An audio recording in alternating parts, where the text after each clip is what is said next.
আসসালামু আলাইকুম দর্শক বন্ধুরা, আজকের এই ভিডিওতে আমি দেখাবো আপনারা আপনাদের মোবাইল দিয়ে কিভাবে মুশাররফ করিমের মতো জমজ ভিডিও তৈরি করতে পারেন।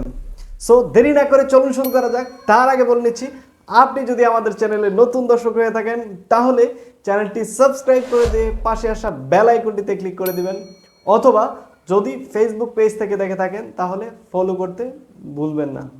ওয়েলকাম ব্যাক দর্শক বন্ধুরা, আপনি যদি জমজ ভিডিও তৈরি করতে চান তাহলে আপনাদেরকে প্রথমেই যে কাজটা করতে হবে, আপনাদেরকে একটা ট্রাইপড নিতে হবে। ট্রাইপড অথবা যেই জায়গায় ফোনটা রাখলে কোনো প্রকার নাড়াচাড়া না করে এরকম একটা ফ্রেম সিলেক্ট করতে হবে।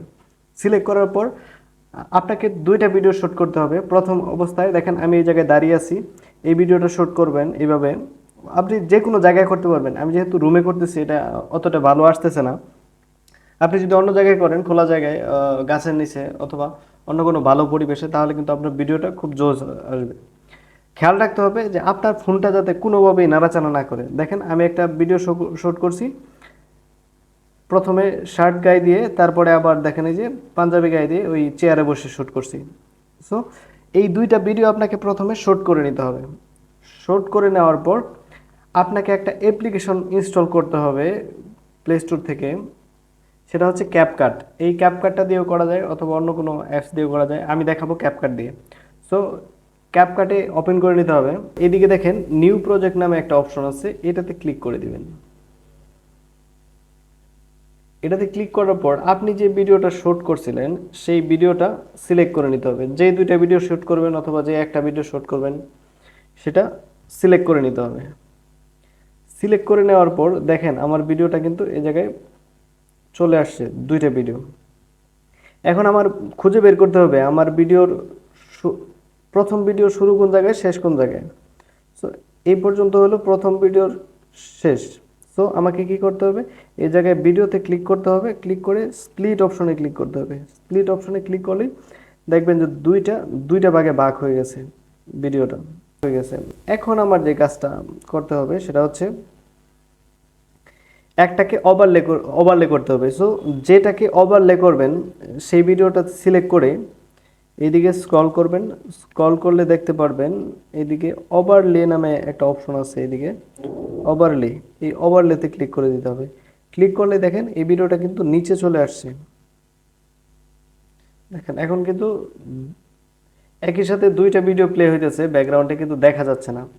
এই জন্য আপনাকে এরপরে কি কাজ করতে হবে, যে কোনো একটা ভিডিওতে সিলেক্ট করতে হবে। সিলেক্ট করার পর এই যে নিচে মেনু বারটা আছে, মেনু বারটা এদিকে স্ক্রল করতে হবে।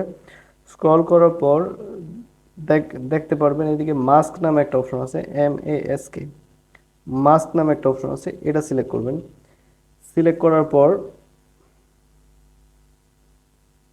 আপনাকে কি করতে হবে, যে প্রথম স্প্লিট এটা সিলেক্ট করতে হবে। সিলেক্ট করার পর দেখেন দুইটা কিন্তু চলে আসছে, এটাকে ডান হাত দিয়ে আপনার ধরে রোটেট করে দিতে হবে। এটা রোটেট আপনার যতটুকু প্রয়োজন ততটুকু এটা রোটেট করে দিবেন। রোটেট করে দেওয়ার পর দেখেন এই দুইটা কিন্তু দেখা যাচ্ছে, মানে ভালো দেখা যাচ্ছে না। এটার একটা কালার, এটার একটা কালার চলে আসছে। সো দুইটা কালার একত্র করার জন্য আপনাকে যে কাজটা করতে হবে, এইদিকে দেখেন একটা অপশন আছে, এই অপশনটাকে টেনে ধরতে হবে। দেখেন এটাকে যদি টেনে ধরি, এটাকে যদি টেনে ওইদিকে নেই এটাকে, তাহলে কিন্তু ঠিকঠাকভাবেই এই অ্যাডজাস্ট হয়ে গেছে। এই কালার আর এই কালার এখন কিন্তু পার্থক্য বোঝা যাচ্ছে না। দেখেন আমি যদি এটা প্লে করি তাহলে দেখেন ব্যাকগ্রাউন্ডের কোনো ঝামেলা নাই। আপনি যদি এই ভিডিওটা বাইরে কোনো জায়গায় শ্যুট করেন তাহলে কিন্তু অনেক সুন্দর একটা ভিউ পাবেন। সো আমার এইটুকু দরকার, আমি এইটুকু কেটে দিলাম। এরপরে কি কাজ করতে হবে, আপনাকে এটাকে সেভ করতে হবে। সেভ করার জন্য সিম্পলি এই উপরের দিকে অ্যারো বাটনে ক্লিক করতে হবে। তার আগে এই যে রেজুলেশনটা আপনি একটু বাড়িয়ে নেবেন, বাড়িয়ে নিয়ে এই অ্যারো অপশনে ক্লিক করবেন। অ্যারো অপশনে ক্লিক করলেই আপনার ভিডিওটা রেডি হয়ে যাবে। সো থ্যাংক ইউ, আশা করি ভিডিওটি ভালো লাগছে। যদি ভিডিওটি ভালো লাগে অবশ্যই চ্যানেলটি সাবস্ক্রাইব করে দিয়ে পাশে আসা বেল আইকনটিতে ক্লিক করে দেবেন।